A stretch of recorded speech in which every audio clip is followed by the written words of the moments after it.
আলাইকুম, স্বাগত জানাচ্ছি আরটিভির মধ্যাহ্নের সংবাদে। আপনাদের সঙ্গে রয়েছে আমি মারফি রহমান।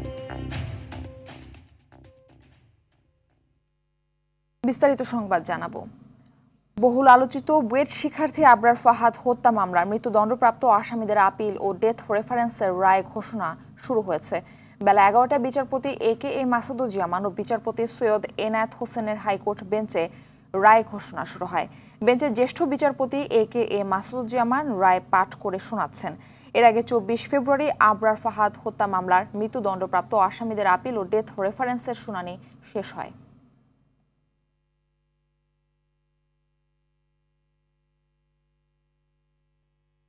দর্শক, এই মুহূর্তে হাইকোর্টে রয়েছেন সহকর্মী মাহিন আরাফাত। তিনি আমাদের সঙ্গে সরাসরি যুক্ত হচ্ছেন। মাহিন, আবরার হত্যা মামলার রায় পড়া কখন নাগাদ শেষ হতে পারে এবং এ বিষয়ে বিস্তারিত আর কি কি তথ্য আপনার কাছে রয়েছে জানাবেন। জি মারফি, আপনি যেমনটি বলছিলেন যে হাইকোর্টের বেঞ্চে আবরার ফাহাদ হত্যা মামলার যে রায়, সেই রায় চলমান রয়েছে এবং কিছুক্ষণের মধ্যে আশা করা যাচ্ছে যে রায় ঘোষণা করা হবে। এবং আপনাদেরকে একটু জানিয়ে রাখি যে 2021 সালে 8ই ডিসেম্বর ঢাকার দ্রুত বিচার ট্রাইব্যুনাল 1 আবরার ফাহাদ হত্যা মামলার রায় ঘোষণা করেছিল। সেই মামলার রায় ঘোষণার প্রেক্ষিতে সেই রায়টি পরবর্তীতে 2022 সালের 6 জানুয়ারি হাইকোর্টে প্রেরণ করা হয়। কারণ আপনারা যেমনটি জানেন যে ফৌজদারি মামলায় যদি ট্রাইব্যুনাল থেকে কোনো রায় ঘোষণা করা হয়, সেই রায়ের প্রেক্ষিতে হাইকোর্ট থেকে পুনরায় রায় দিতে হয়। সেই প্রেক্ষিতে মামলাটি এখন হাইকোর্টে রয়েছে এবং আপনারা যেমনটি জানেন যে 25 জন শিক্ষার্থীর বিরুদ্ধে একটি রায় দেওয়া হয়েছিল। এর মধ্যে 20 জনকে মৃত্যুদণ্ড এবং 5 জনকে যাবজ্জীবন কারাদণ্ড দেওয়া হয়েছিল। ধারণা করা হচ্ছে যে এই রায় বহাল থাকবে, তবে মৃত্যুদণ্ডের পরিমাণ আরও বাড়তে পারে বলেও শোনা যাচ্ছে। তবে আসলে এখনই সঠিকভাবে কিছু বলা সম্ভব হচ্ছে না। কিছুক্ষণের মধ্যে রায় ঘোষণা হবে। রায় ঘোষণার পর আসলে তথ্যটা আমরা আপনাদেরকে সঠিকভাবে জানাতে পারবো। আর আপনাদেরকে আরেকটু জানিয়ে রাখি যে মামলাটির হাইকোর্টে এসেছিল 2022 সালের 6 জানুয়ারি এবং 2022 সালের 26শে জানুয়ারি মামলাটিকে শুনানির জন্য হাইকোর্টে তোলা হয়। এরপর 28শে নভেম্বর রাষ্ট্রপক্ষ মামলাটির কাগজপত্র আদালতে উপস্থাপন করে মামলার শুনানি শুরু করে এবং গত বছর 2024 সালের 10 ফেব্রুয়ারি থেকে 2025 সালের 10 ফেব্রুয়ারি থেকে মামলার রায় পুনরায় ঘোষণা শুরু হয় এবং এরপর 24 তারিখ পর্যন্ত কোনো রকম বিরতি ছাড়া মামলার রায় চলতে থাকে। আজকে আসলে মামলাটির পূর্ণাঙ্গ রায় ঘোষণা হবে। রায় ঘোষণা হলে আপনাদেরকে বিস্তারিত জানানো হবে। এই ছিল আমার কাছে সর্বশেষ। মারফি। জি আরাফাত, আপনাকে ধন্যবাদ। ঈদ উল ফিতরে গ্রামে ফেরা যাত্রীদের জন্য আজ চলছে 26 মার্চে ট্রেনের অগ্রিম টিকিট বিক্রি। সকাল 8টায় শুরু হয় তৃতীয় দিনের মতো অগ্রিম টিকিট বিক্রির কার্যক্রম। অগ্রিম টিকিটের শতভাগই বিক্রি হচ্ছে অনলাইনে। যাত্রীদের সুবিধার্থে পশ্চিমাঞ্চলের ট্রেনের টিকিট সকাল 8টায় এবং পূর্বাঞ্চলের ট্রেনের টিকিট দুপুর 2টো থেকে ইস্যু করার সিদ্ধান্ত নিয়েছে রেলওয়ে কর্তৃপক্ষ। আগামীকাল বিক্রি করা হবে 27 মার্চের টিকিট। ঈদ যাত্রায় এবার প্রতিদিন ঢাকা থেকে 35,315টি অগ্রিম টিকিট বিক্রি করা হবে।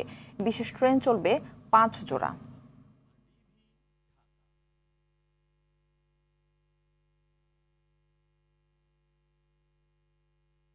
বিডিআর বিদ্রোহের ঘটনায় বিস্ফোরক দ্রব্য নিয়ন্ত্রণ আইনে করা মামলায় দ্বিতীয় দফায় আরও 2 শতাধিক আসামির জামিন শুনানি চলছে।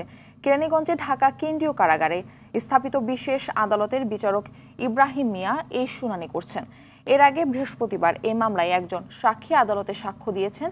এ নিয়ে মামলাটিতে 1344 জন সাক্ষীর মধ্যে 287 জনের সাক্ষ্য গ্রহণ শেষ হয়েছে। এদিকে জুলাই আগস্ট গণহত্যার অভিযোগে করা মামলায় সাবেক আইজিপি চৌধুরী আব্দুল্লাহ আল মামুনকে আন্তর্জাতিক অপরাধ ট্রাইব্যুনালে হাজির করা হয়েছে।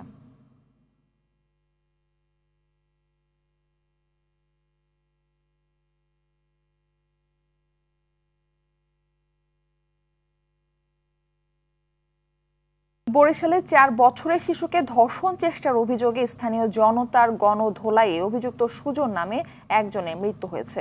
গেল সন্ধ্যায় নগরের ধান গবেষণা রোডে স্থানীয় লোকজন আটক করে তাকে পিটুনি দেয়।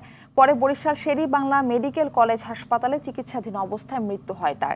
জানা যায় গেল শুক্রবার দুপুরে প্রতিবেশীর ৪ বছরের শিশুকন্যাকে নিজ বাসায় নিয়ে সুজন জোরপূর্বক ধর্ষণের চেষ্টা চালায়। এ সময় ওই শিশু চিৎকার শুরু করলে সুজন তাকে বাসায় পাঠিয়ে দেয়। বাসায় ফিরে শিশু তার মায়ের কাছে বিষয়টি জানালে তার মা বাদী হয়ে কোতোয়ালি মডেল থানায় মামলা করেন। পরে বিষয়টি জানার পর বিক্ষুব্ধ এলাকাবাসী অভিযুক্ত সুজনকে গণপিটুনি দেয়।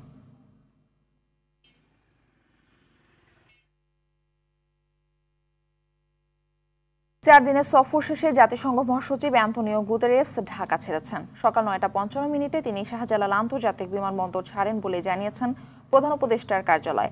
এক বার্তায় বলা হয়, গুতেরেসকে বিমানবন্দরে বিদায় জানান পরিবেশ উপদেষ্টা রিজওয়ানা হাসান, রোহিঙ্গা সংকট বিষয়ক প্রধান উপদেষ্টার উচ্চ প্রতিনিধি খলিলুর রহমান।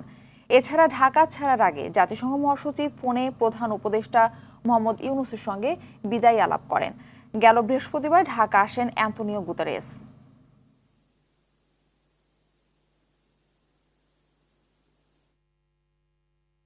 রাজনৈতিক দ্বন্দ্বে চট্টগ্রামের রাউজানে বিএনপির দুই পক্ষের সংঘর্ষে কমর উদ্দিন নামে এক বিএনপির কর্মী নিহত হয়েছেন। গেল রাতে হলদিয়া আমিরহাট বাজারে এই ঘটনা ঘটে। নিহত কমর উদ্দিন উত্তর সত্তা এলাকার বাসিন্দা।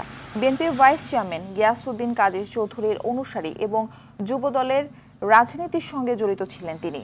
রাউজান থানার সহকারী উপপরিদর্শক জানান, বিএনপির দুই পক্ষের সংঘর্ষে একজন নিহতের ঘটনায় আইনগত ব্যবস্থা নেওয়ার কথা জানান। চট্টগ্রামের শীর্ষ সন্ত্রাসী ছোট সাজ্জাদকে গ্রেপ্তার করেছে পুলিশ। গেল রাতে রাজধানীর একটি শপিং কমপ্লেক্স থেকে তাকে গ্রেফতার করা হয়। তার বিরুদ্ধে চট্টগ্রামের বাইজিদ থানার ওসি পেটানোর হুমকি সহ হত্যা, অস্ত্র চাঁদাবাজির ১৭টি মামলা রয়েছে। গত বছরের আগস্ট থেকে অক্টোবরে আনিস কায়সার ও আফতাব উদ্দিন নামের ৩ বালু ব্যবসায়ীকে গুলি করে হত্যার মামলার আসামিও তিনি।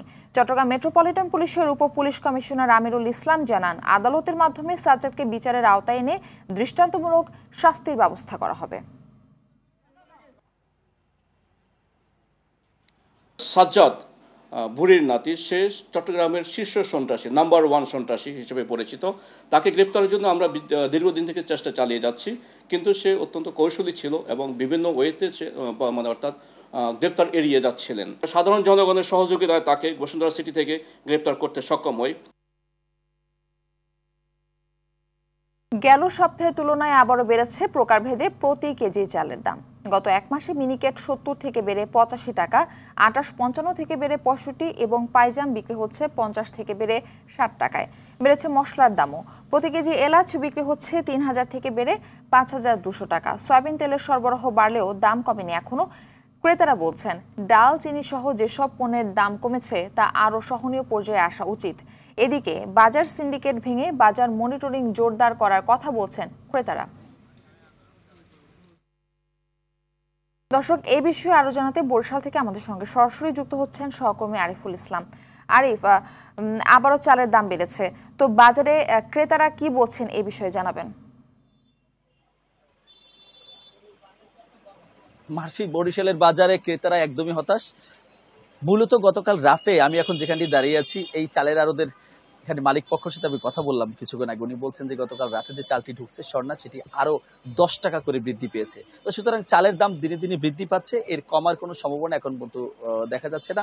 চাল ব্যবসায়ীরা এমনটি বলছেন। আর বরিশালের যারা আসলে ক্রেতা রয়েছে তাদের আসলে বলার কিছু নাই। এর আগেই বলেছিলাম, তারা এখন ভাগ্যের উপরে ছেড়ে দিয়েছে যে আল্লাহ যা করে। অবস্থাটি এখন সেখানে। একটু তথ্য জানিয়ে রাখি, দেখতে চাচ্ছি যে বরিশালের যে চালের বাজার, সেটি পাইকারি বাজারের সাথে খুচরো বাজারে প্রায় ৫০ থেকে ৬০ টাকা হচ্ছে ফারাক থাকে। সেই হিসাবে বরিশালের বাজারে আজকের যে দাদা মিনিকেটটার উপরে বেশি বরিশালের দামটা বাড়ছে। এটি যেমন পাইকারি বাজারে বিক্রি হচ্ছে ১৯৫০ টাকা, মফিস মিনিকেট বিক্রি হচ্ছে ২০৮০ টাকা, ঠিক খুচরো বাজারে গিয়ে এই দাদা মিনিকেট বিক্রি হচ্ছে ২১০০ টাকা বা ২১৫০ টাকা। অর্থাৎ 80 টাকা থেকে 100 টাকা বৃদ্ধি পাচ্ছে খুচরো বাজারে গিয়ে। তো এই নিয়ন্ত্রণ করার লক্ষ্যে ইতিমধ্যেই বিভিন্ন ধরনের ভোক্তা সংসদ অধিদপ্তর কিংবা জেলা প্রশাসন অভিযান চালিয়েছিল, কিন্তু এখানে যারা আড়তদার তারা বারবারই বলে যাচ্ছেন যে আসলে তারা যেহেতু এই চালগুলো কুষ্টিয়া কিংবা বরিশালের বাহির থেকে ক্রয় করে, সুতরাং তারা সঠিকভাবে মেমো দেখানোর পরে সেই আইনগত ভাবে তাদেরকে আর শাস্তির আওতায় কিংবা চাল কমানোর যে তদারকি বা চাল কমানোর জন্য যে নির্দেশনা সেটি থাকে না। যেহেতু এটি বরিশালের বাইরের মোকাম থেকে চালগুলো আসছে, সুতরাং সেখান থেকে নিয়ন্ত্রিত হলে বরিশালে নিয়ন্ত্রিত হবে। এই যখন চালের বাজার, বরিশালে অন্যান্য বাজার সামগ্রী একটু বলে রাখি, সেটা হচ্ছে বরিশালে কিন্তু সয়াবিন তেলের বাজার কিন্তু আবারও কিছুটা বোতলজাত তেল পাওয়া যাচ্ছে, তবে সেটি কিন্তু দাম আরো বৃদ্ধি পেয়েছে। আর খুচরো তেল কিন্তু আবারও সংকট দেখা দিয়েছে। শেষ করবে একটু জানিয়ে রাখি, বরিশালের যে পেঁয়াজ এবং আলুর বাজার সেটি কিন্তু আরো দিনে দিনে বৃদ্ধি পেতে শুরু করেছে। মশলার বাজারে আগুন লাগতে শুরু করেছে, যেহেতু সামনে ঈদ। মারফি, এতটুকু ছিল বরিশাল থেকে আমার কাছে। আরিফ, আপনাকে ধন্যবাদ। ঢাকা উত্তর সিটি কর্পোরেশনের উপর নির্ভর না করে নিজেরাই মশা নিধনে উদ্যোগ নিয়েছে রাজধানীর বাড়িধারা সোসাইটি। সকালে বাড়িধারা লেকে মশার লার্ভা ধ্বংসের ওষুধ স্প্রের মাধ্যমে এই কার্যক্রম শুরু করেন তারা। বাড়িধারা সোসাইটির প্রেসিডেন্ট সাকিফ আরিফ তাবানি বলেন, গুলশান ও বনানী সোসাইটিতেও এই উদ্যোগ নেওয়া হয়েছে। সংশ্লিষ্টরা বলেন, জৈব ওষুধ হওয়ায় এটি মানুষ বা প্রাণীকুলের কোনো ক্ষতি করে না, শুধু মশার লার্ভাকে মেরে ফেলে।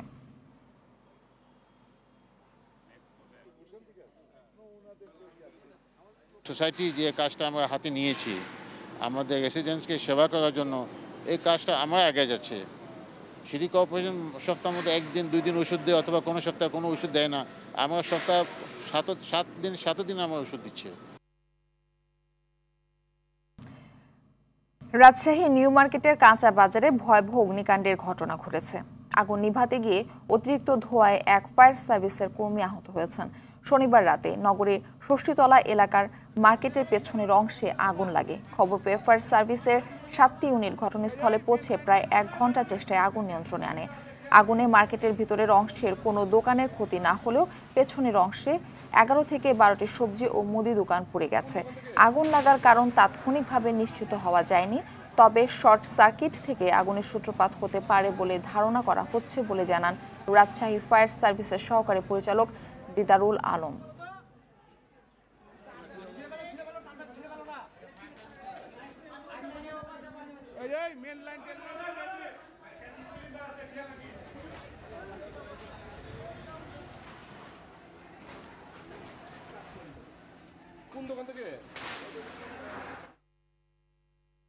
বহুল আলোচিত আবরার হত্যা মামলার ব্রিফ করছেন আইনজীবী। আমরা সরাসরি চলে যাচ্ছি সেখানে।